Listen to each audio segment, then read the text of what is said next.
Hello, Cellar Collective. I have your red wine for your April 2026 club selection, and I'm really excited to bring you some Burgundy. I think everyone can enjoy a little Burgundy. But this one's a little bit unique. So I thought, even if you're already a Burgundy lover, this should be something that you probably haven't tried pretty often. So this is Sylvain Morey's Chassagne-Montrachet, and this is 2021.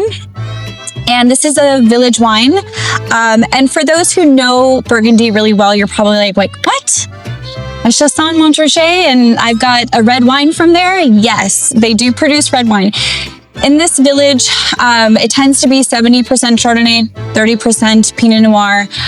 So it's not as common to find it. But one thing to note with Pinot Noir from this area is it's quite a structured, has some body to it, but still really lifted. So it's not really an ethereal sort of Burgundy like Volnay, and it's not like this really powerhouse like Pommard, but it kind of sits there in between, and it's really, really a lovely and elegant Burgundy, or Pinot Noir from Burgundy.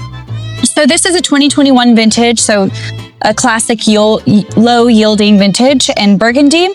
And a little bit about the producer. So Sylvain Morey took over his estate, I think, in 2014. And actually he established his estate in 2014, and he took over family vines like many of them do in Burgundy.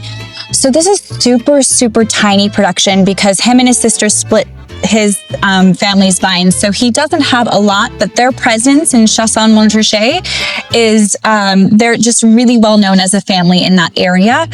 And so all of his wines kind of come from there.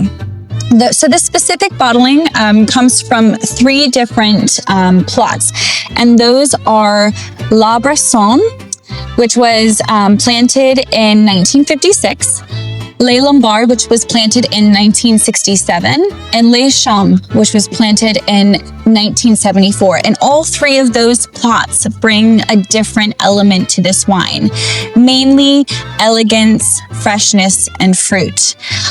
Sylvain is also known for saying a lot about the importance of transparency in his wines. Now, he was born in Burgundy from a Burgundy family, but he actually went to the south of France for some winemaking, and he kind of established himself there before coming back and taking these vines. So he has a very good insider and outside perspective of Burgundy. So let's give this a try. So I love this is a 2021, so we've got a little bit of age on it, which is good. You'll notice right away the color, it's quite light, and a kind of like a brick red color.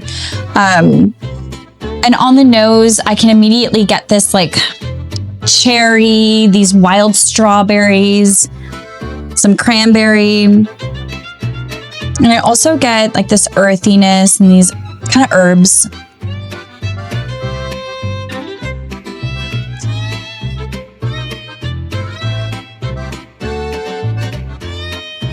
Nice. So, okay. On the palate, it just kind of, it's very velvety on the palate. It consumes the palate, but it still feels very lifted. I suggest a slight chill on this bottle for sure, but it has substance to it. It has depth to it, but it still feels lifted and bright and energetic.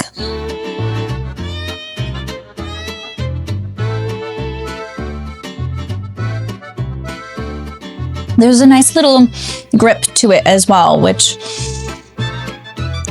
is a nice little finish to it. So I really, really like it. I think it's quite juicy, again, quite pleasurable.